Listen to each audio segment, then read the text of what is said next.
Assalamualaikum warahmatullahi wabarakatuh. Kami dari kelompok 1 yang terdiri dari Anissa Intan, Sindiana Fatika, dan saya sendiri, Mia Dwi Lestari. Pada video kali ini kami akan menganalisis gerakan pelvis dan hip untuk memenuhi tugas biomekanik. Di dalam video ini memuat penyampaian anatomi tulang, sendi, dan gerakan pada hip dan pelvis, serta otot-otot penggeraknya. Langsung saja kita bahas. Yang pertama, pada video ini kita akan mempelajari struktur dasar tubuh manusia dengan fokus utama pada pelvis atau sering kita sebut dengan tulang panggul. Tulang pelvis merupakan bagian penting dari kerangka manusia yang berfungsi sebagai penyangga tubuh bagian atas serta penghubung antara batang tubuh dengan ekstremitas bawah. Nah, dari sini kita akan belajar mengenai pelvis pria dan pelvis wanita.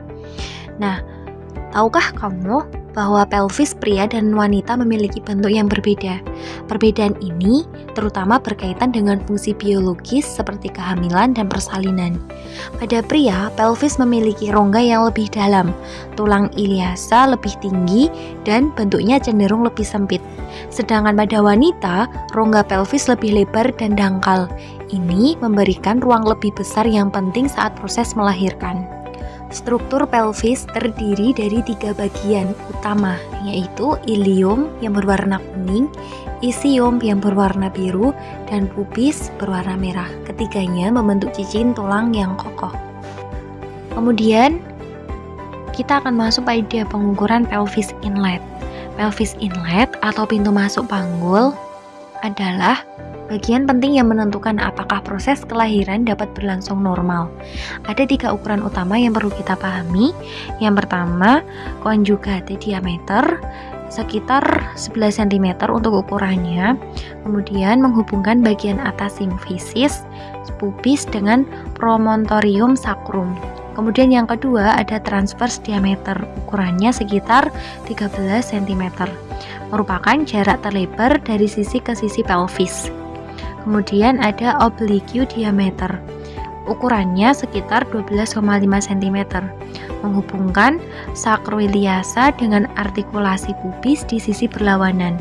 Pengukuran ini sangat penting dalam dunia kebidanan untuk menilai ruang panggul wanita selama persalinan. Kemudian di sini ada struktur ligamen pelvis yang bisa kita lihat dari sisi anterior.